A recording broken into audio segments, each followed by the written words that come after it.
नमस्कार, मैं हृदय कुमार पूर्वी चंपारण सब का स्वागत करता हूं। और हमारी दुनिया वर्ग 6 की और अध्याय है आपका 2 कि पृथ्वी और उसकी गतियां। मैं इसको लेकर के हाजिर हूं। तो आज हम देखेंगे कि पृथ्वी पर कितने कटिबंध है। तो आप जानते हैं या आप पढ़ाते हैं, आप जानते हैं कि पृथ्वी पर 3 कटिबंध है। और ये तीनों कटिबंध है कौन कौन है? तो एक होते हैं जिसको हम उष्ण कटिबंध कहते हैं, दूसरा आपको शीत कटिबंध कहते हैं और तीसरा शीतोष्ण कटिबंध कहते हैं। अब ये सवाल आती है कि उष्ण कटिबंध का क्षेत्र कितना से कितना तक होता है, शीत कटिबंध का क्षेत्र कहां से कहां तक होता है, या शीतोष्ण कटिबंध का क्षेत्र कहां से कहां तक होता है। तो इसको हम इस माध्यम से देखेंगे कि देखिए ये पृथ्वी है और इसमें आप लोग देख रहे हैं कि यहाँ पे ये जो बीच का जो भाग है यह विषुवत रेखा है और यह जो क्षेत्र है वो विषुवतीय क्षेत्र कहलाता है, विषुवतीय वृत्त कहलाता है। और यहाँ जो देख रहे हैं ये व्हाइट में है यह, और यहाँ जो व्हाइट है ये दोनों देख रहे हैं। साथ में देख रहे हैं कि ये कलर किया गया है ब्लू रंग से और यहाँ भी ब्लू से कलर किया गया है। तो आता है क्वेश्चन कि आपको उष्ण कटिबंध की पेटी के क्षेत्र का विस्तार कहां से कहां तक होता है। तो आप जानते हैं कि विषुवत रेखा यहाँ पे 0 और 0 है। 0 से 23.5 डिग्री उत्तर की तरफ और 0 से 23.5 डिग्री दक्षिणी ध्रुव की तरफ जो क्षेत्र होते हैं वे सभी उष्ण कटिबंध की पेटी कहलाते हैं और इसी को हम उष्ण कटिबंधीय क्षेत्र कहते हैं। अब बात आती है कि शीतोष्ण कटिबंध किसे कहते हैं। तो 23.5 डिग्री से उत्तर 66.5 डिग्री तक और 23.5 डिग्री से दक्षिण 66.5 डिग्री तक ये जो क्षेत्र होते हैं, यानी ये जो दोनों क्षेत्र है ये शीतोष्ण कटिबंध की पेटी कहलाते हैं, शीतोष्ण कटिबंधीय क्षेत्र कहलाते हैं या समशीतोष्ण कटिबंध कहलाते हैं तीनों। अब बात आती है कि शीत कटिबंध के क्षेत्र कौन होते हैं। तो 66.5 डिग्री से लेकर के उत्तरी ध्रुव तक और 66.5 डिग्री से लेकर के दक्षिणी ध्रुव तक, इसको इस क्षेत्र को हम कहेंगे आपको शीत कटिबंध के क्षेत्र है। तो इस प्रकार आपने देखा कि कटिबंध 3 है, एक शीत कटिबंध, एक उष्ण कटिबंध और एक समशीतोष्ण कटिबंध। हमारे बहुत सारे मित्रों ने कहा था कि सर अपना स्पीड थोड़ा धीरा कीजिए, तो थोड़ा मैं धीरे में ही समझाऊंगा कि उष्ण कटिबंध जहां पे सबसे अधिक गर्मी पड़ती है, शीत कटिबंध जहां ठंडी पड़ती है और समशीतोष्ण कटिबंध जहां ना उतनी अधिक गर्मी पड़ती है ना उतनी अधिक सर्दी पड़ती है। तो देखिए चूंकि ये सूर्य है तो सबसे अधिक जो प्रकाश की किरणें सीधी पड़ती है वो विषुवत रेखा में पड़ती है, इसीलिए ये जो क्षेत्र है अधिक गर्मी पड़ती है और इसीलिए इस क्षेत्र को उष्ण कटिबंध क्षेत्र कहते हैं। और जहाँ थोड़ी तिरछी पड़ती है, जहाँ देख रहे हैं 23.5 से 66.5 डिग्री उत्तर में उत्तरी ध्रुव की तरफ और 23.5 से 66.5 डिग्री तो इधर तिरछी पड़ती है, तो इसलिए इस क्षेत्र को हम शीतोष्ण कटिबंध या समशीतोष्ण कटिबंध कहते हैं। क्यों? क्योंकि यहाँ सब मैंने बराबर और शीत और उष्ण यानी ठंडी और सर्दी दोनों लगभग बराबर पड़ती हैं। अब आइए ध्रुवों पर यही कारण है कि सबसे तिरछी यहाँ पे पड़ती है और जो किरणें पड़ती है वो 66.5 डिग्री से जो मैंने बताया उत्तरी ध्रुव तक और 66.5 डिग्री दक्षिण से दक्षिणी ध्रुव तक जो क्षेत्र है यह शीत कटिबंधीय क्षेत्र है। तो इसमें आपको 6 महीने का दिन और 6 महीने की रात होती है। तो इस प्रकार हमने देखा। अब आइए बात करते हैं कि पृथ्वी और इसकी गतियों के बारे में। तो पृथ्वी को एक चक्कर पूरा करने में कितना समय लगता है। तो पृथ्वी अपने अक्ष पर, देखिए पृथ्वी की 2 गतियां हैं, एक होती है दैनिक गति और एक होती है, एक दैनिक गति हो गया। दैनिक गति को ही हम घूर्णन गति कहते हैं, घूर्णन यानी चक्कर काटना। और एक होती है परिक्रमण गति, परिक्रमण गति कहिए या इसी को कहिए परिभ्रमण गति, परिभ्रमण गति। तो जो दैनिक गति या घूर्णन गति होती है वह पृथ्वी अपने अक्ष पर करती है और एक चक्कर पूरा करने में उसको समय लगता है। किताब में 24 घंटा दिया है, लेकिन आप जानते हैं कि 23 घंटा और 56 मिनट 4 सेकंड का जो समय होता है, इतने समय में पृथ्वी एक चक्कर अपने अक्ष पर लगा लेती है और इसी गति को हम दैनिक गति या घूर्णन गति कहते हैं। तो फिर परिक्रमण और परिभ्रमण गति किसे कहते हैं। तो चूंकि ये सूर्य है और सूर्य के चारों तरफ जो चक्कर लगाती है, अक्ष पर तो चक्कर लगाती है और धीरे धीरे खिसकते खिसकते चारों तरफ जो एक बार पूरा सूर्य का चक्कर लगाती है तो उसे हम परिक्रमण गति या परिभ्रमण गति कहते हैं। और परिक्रमण गति या परिभ्रमण गति को वार्षिक गति भी कहा जाता है ना, वार्षिक गति भी कहा जाता है। और पृथ्वी एक चक्कर सूर्य को लगाने में पूरे 365 दिन और लगभग 6 घंटे का समय लेती है। जैसे एक दिन का कितना मैंने बताया कि 23 घंटे 56 मिनट 4 सेकंड, लेकिन किताब में आप देखिएगा तो 24 घंटे दिए गए हैं। अब आइए आगे की बात करते हैं कि दिन और रात किस गति के कारण होते हैं। तो दिन और रात यही जो दैनिक गति है, दैनिक गति के कारण होते हैं या घूर्णन गति, अगर दोनों में कोई आए तो उसी को हम मारेंगे। अब बात आ रही है कि उत्तरी ध्रुव और दक्षिणी ध्रुव को मिलाने वाली रेखा को क्या कहते हैं। तो वो वास्तव में रेखा होती नहीं है, वो काल्पनिक रेखा होती है और उसे हम क्या कहते हैं, अक्ष कहते हैं। क्या कहते हैं, उत्तरी ध्रुव और दक्षिणी ध्रुव को मिलाने वाली जो काल्पनिक रेखा होती है उसे हम अक्ष कहते हैं।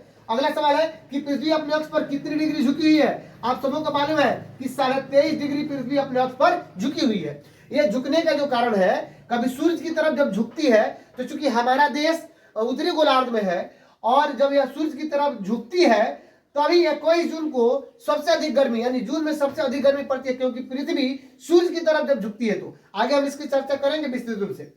पृथ्वी किस दिशा में घूमती है। तो सबसे पहले आप जान लीजिए कि पृथ्वी जो है वह एक ग्रह है और इसके साथ साथ और 7 ग्रह है। वो 7 ग्रह कौन है, तो मैंने यहाँ पे लिखा है बूसु प्रीम ब्रिस यूने। अगर याद रखते हैं तो 8 ग्रह याद हो जाएगा। बू से बुध, सु से शुक्र, प्री से पृथ्वी, मंग से मंगल, वृष से बृहस्पति, स से शनि, यू से यूरेनस और ने से नेपच्यून। और देखिए ये जो ग्रह है ये सूर्य के दूरी के हिसाब से मैंने ट्रिक बनाया है। यानी सूर्य के सबसे नजदीक कौन सा ग्रह, तो देखिए बुध। सूर्य से सबसे अधिक दूर कौन, सबसे मतलब उससे दूर, बुध से दूर कौन, तो उसके बाद शुक्र। शुक्र के बाद कौन, तो देखिए उसके बाद पृथ्वी, और पृथ्वी के बाद कौन, मंगल। मंगल के बाद कौन, बृहस्पति। बृहस्पति के बाद कौन, शनि। शनि के बाद कौन, यूरेनस, और उसके बाद कौन, नेपच्यून। अर्थात सबसे अधिक दूरी कौन है, सूर्य से नेपच्यून की दूरी है। और सबसे कम कौन है दूरी, जिसकी दूरी कम है, तो बुध की दूरी है। अर्थात सूर्य से बुध की दूरी सबसे कम है।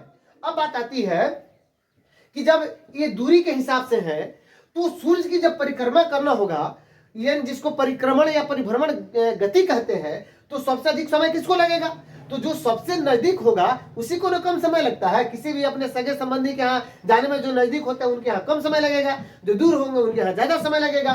तो वही बुध है, तो बुध अपने यहाँ जब जाएगा, हमारे सूर्य जो मान लीजिए उनका एक संबंधी है उनके यहाँ जाएगा तो कम समय लगेगा, अर्थात उसको परिभ्रमण करने में कम समय लगता है।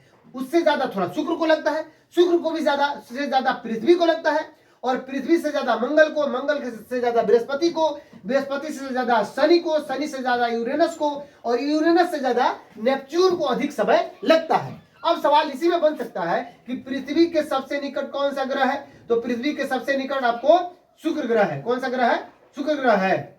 और सबसे दूर कौन सा ग्रह है पृथ्वी से, तो नेपच्यून ग्रह है। पृथ्वी में से भी सबसे दूर नेपच्यून है और सूर्य से भी सबसे दूर नेपच्यून है। अब आइए आगे बात करते हैं कि पृथ्वी किस दिशा में घूमती है।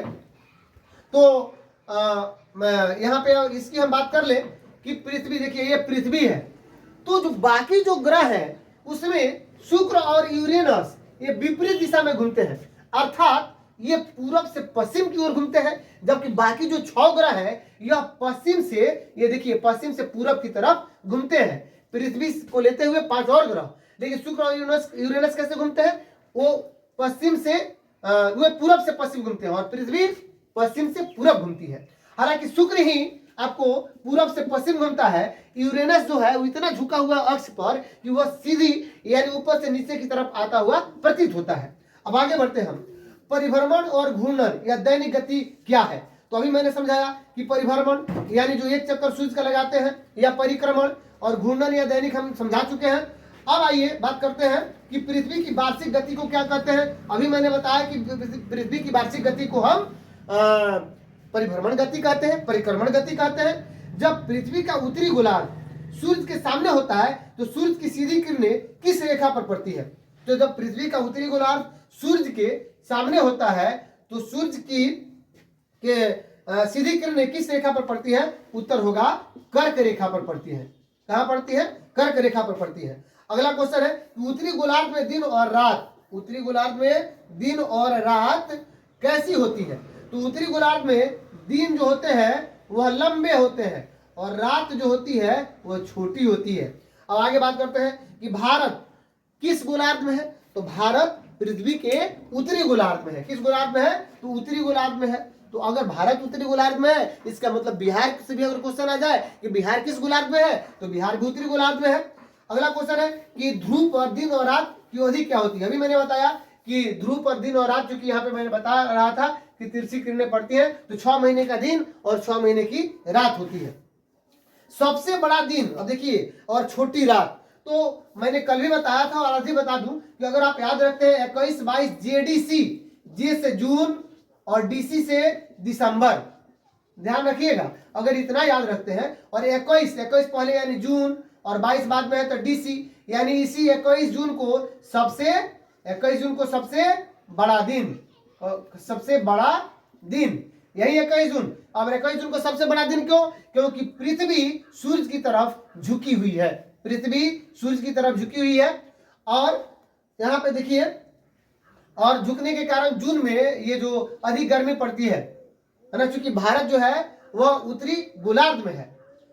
अब बात आ रही है कि 22 दिसंबर को सबसे छोटी रात होगी, नहीं सॉरी, 22 दिसंबर को सबसे लंबी रात होगी, सबसे लंबी रात होगी 22 दिसंबर को।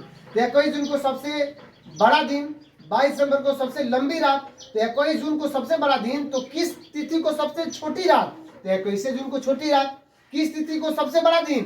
तो चूंकि 22 दिसंबर को सबसे लंबी रात है, इसीलिए आपको 22 दिसंबर को ही सबसे छोटा दिन भी होगा, और सबसे बड़ा दिन आप जान गए कि 21 जून को है। अब आगे बढ़ते हैं कि दिन और रात कब बराबर होते हैं। तो दिन और रात के बारे में मैंने बताया है कि 21 से 23 अगर एमएस याद रखते हैं, कल ही मैंने बताया था कि 21, 23 एमएस, एम मतलब मार्च, एस मतलब सितंबर, यानी 21 मार्च को और 23 सितंबर को दिन और रात बराबर होते हैं। क्यों बराबर होते हैं? तो आइए बात कर लेते हैं कि सूर्य का प्रकाश सभी अक्षांश रेखाओं को 2 बराबर भागों में कब काटता है, अर्थात 21 मार्च को भी और 23 सितंबर को भी सूर्य का प्रकाश सभी अक्षांश रेखाओं को 2 बराबर भागों में काटता है। यही कारण है कि 21 मार्च को और 23 सितंबर को दिन और रात बराबर होते हैं। अगला क्वेश्चन है कि 21 मार्च और 23 सितंबर को पृथ्वी का झुकाव किधर होता है। अब देखिए, 21 मार्च और 23 सितंबर को पृथ्वी का झुकाव किधर होता है? तो न सूर्य की ओर होता है, न सूर्य के विपरीत होता है। अगला क्वेश्चन, समदिवारात्रि किसे कहते हैं? तो 21 मार्च 23 सितंबर को ही समदिवारात्रि कहते हैं। किस तिथि को विषुवत रेखा पर सूर्य की किरणें सीधी पड़ती हैं? अब देखिए, तो 21 मार्च और 23 सितंबर को ही विषुवत रेखा पर सूर्य की किरणें सीधी पड़ती हैं। उत्तरी और दक्षिणी गोलार्ध में किस तिथि को न तो अधिक गर्मी और न अधिक सर्दी पड़ती है? देखिए, उत्तरी और दक्षिणी गोलार्ध में किसी तिथि को न तो अधिक गर्मी और न अधिक सर्दी पड़ती है, तो वही तिथि है 21 मार्च और 23 सितंबर को। अगला सवाल है कि किस माह में विषुवतीय प्रदेश में अधिक गर्मी पड़ती है? देखिए, भारत में तो जून में गर्मी पड़ती है क्योंकि भारत उत्तरी गोलार्ध में है, लेकिन विषुवतीय प्रदेश की जो बात कर रहा है, तो मैं आपको बता दूं कि मार्च और सितंबर में सबसे अधिक गर्मी पड़ती है विषुवतीय प्रदेश में। अगला क्वेश्चन है कि बसंत ऋतु का आगमन भारत में कब होता है? तो देखिए, बसंत ऋतु का जो आगमन है वह भारत में कब होता है? तो मैं बता दूं कि 21 मार्च को भारत में आगमन बसंत ऋतु का होता है, और उसी 21 मार्च को ही उनके अपोजिट है ना, चूंकि उत्तरी गोलार्ध में, दक्षिणी गोलार्ध में शरद ऋतु होता है। ये देखिए अपोजिट है, यानी शिशिर, जो शिशिर ऋतु होते हैं। तो 21 मार्च को भारत में बसंत ऋतु का आगमन होता है, और शिशिर का कब होता है? तो 23 सितंबर को। कब होता है? 23 सितंबर को। 23 सितंबर को शिशिर का आगमन भारत में होता है, और दक्षिणी गोलार्ध में हो जाएगा। जब यहाँ पे शिशिर रहेगा तो उधर बसंत होगा, जब उधर बसंत होगा तो इधर शिशिर रहेगा, उत्तरी गोलार्ध और दक्षिणी गोलार्ध के हिसाब से। आइए आगे देखते हैं कि भारत में जून में अधिक गर्मी क्यों पड़ती है। मैं बता चुका हूं कि चूंकि भारत उत्तरी गोलार्ध में है, इसलिए अधिक गर्मी पड़ती है। किस क्षेत्र को उष्ण कटिबंध की पेटी कहा जाता है? मैं पहले ही बता चुका हूं कि मैं यहाँ पे देखिए, यहाँ पे 3 है, ये शीत कटिबंध है, ये समशीतोष्ण है जो व्हाइट वाले हैं, और ये आपको उष्ण कटिबंध है। तो किस क्षेत्र को कह रहा है? तो 0 से 23.5 डिग्री उत्तर ध्रुव की तरफ, और 0 से 23.5 डिग्री दक्षिण ध्रुव की तरफ जो क्षेत्र होते हैं उसे हम उष्ण कटिबंध की पेटी कहते हैं। अगला क्वेश्चन ये हो सकता है कि शीत कटिबंध की पेटी क्या होता है? तो 66.5 डिग्री से लेकर के उत्तरी ध्रुव तक, और 66.5 डिग्री से लेकर के दक्षिणी ध्रुव तक शीत कटिबंध। और जब समशीतोष्ण की बात आए या शीत उष्ण की बात आए, तब हमारा 23.5 से 66.5 और 23.5 से 66.5 ये रहेगा। अब एक और क्वेश्चन है कि शीतोष्ण कटिबंध में कम या अधिक गर्मी पड़ती है। तो शीतोष्ण कटिबंध में कम या अधिक गर्मी पड़ती है, तो कम गर्मी पड़ती है, अधिक गर्मी नहीं पड़ती है। विषुवतीय प्रदेश में सूर्य की किरणें सालों भर कैसी पड़ती हैं? तो विषुवतीय प्रदेश में सूर्य की किरणें सालों भर सीधी पड़ती हैं। कैसी पड़ती है? सीधी पड़ती है। आप देख रहे हैं कि पृथ्वी के किस भाग में सबसे कम गर्मी पड़ती है? तो सबसे कम गर्मी आपको उत्तरी ध्रुव पर पड़ती है ना। एक और चीज मैंने कल बताया था तो कि हम यहाँ देख रहे हैं कि Tenzing Norgay, Neil Armstrong, Yuri Gagarin और राकेश शर्मा। तो तेंजिंग नोर्गे क्या है? ये सबसे पहले ये माउंट एवरेस्ट पर गए थे तेंजिंग नोर्गे, और गए थे एडमंड हिलेरी। ये एडमंड हिलेरी न्यूजीलैंड के थे, और इन दोनों में विवाद रहता है कि हमारा पहला पैर जो है जो हमारा पैर पहले पड़ा आपको एवरेस्ट पर, तो कोई कहता है कि हमारा पैर पहले पड़ा। अब बात आता है कि नील आर्मस्ट्रांग जो थे वे चांद पर पहुंचने वाले पहले व्यक्ति हैं। यूरी गागरिन कौन है? तो ये भी अंतरिक्ष में जाने वाले पहले व्यक्ति हैं। लेकिन राकेश शर्मा कौन है? तो ये अंतरिक्ष में जाने वाले पहले भारतीय हैं। तो इस प्रकार आपने ये देखा कि अगर याद रहे तो ये दूरी के हिसाब से सूर्य को देख सकते हैं। यहाँ पे हम 23.5 से 66 डिग्री के बीच कौन सी कटिबंध है? तो कटिबंध हम जान गए कि 3 है, उष्ण, शीत और समशीतोष्ण। तो अगर आप मेरे चैनल पर नए हैं तो प्लीज मेरे चैनल को सब्सक्राइब कीजिए, लाइक कीजिए, शेयर कीजिए, कमेंट कीजिए। अगर आप मुझे फेसबुक पर देख रहे हैं तो वहां भी मुझे लाइक शेयर कमेंट जरूर कीजिए, और मिलते हैं नेक्स्ट वीडियो में। तब तक के लिए थैंक यू।